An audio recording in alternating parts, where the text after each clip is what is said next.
నమస్కారం. ఈటీవీ 360కి స్వాగతం. ముందుగా ప్రధాన అంశాలు.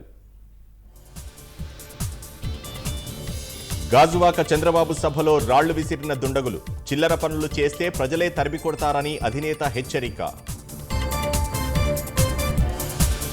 తెనాలిలో పవన్ మీద రాయి విసిరిన దుండగుడు. పట్టుకుని పోలీసులకు అప్పగించిన జన సైనికులు.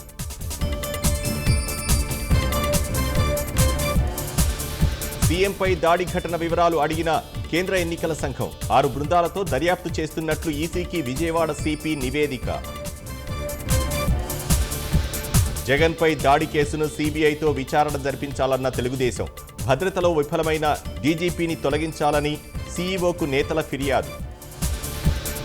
శ్రీకాళహస్తి ఎమ్మెల్యే మధుసూదన్ రెడ్డిపై షర్మిల ఆగ్రహం. చెరువులు ఖాళీ చేసి ఇసుకను దోచేశారని ఆరోపణ. మోదీ గ్యారంటీ పేరుతో భాజపా మేనిఫెస్టో. వికసిత్ భారత్ కోసం 14 అంశాలతో సంకల్ప పత్ర. భాజపా మేనిఫెస్టోపై ఇండియా కూటమి విమర్శలు. మాటల గారడీగా అభివర్ణించిన నేతలు.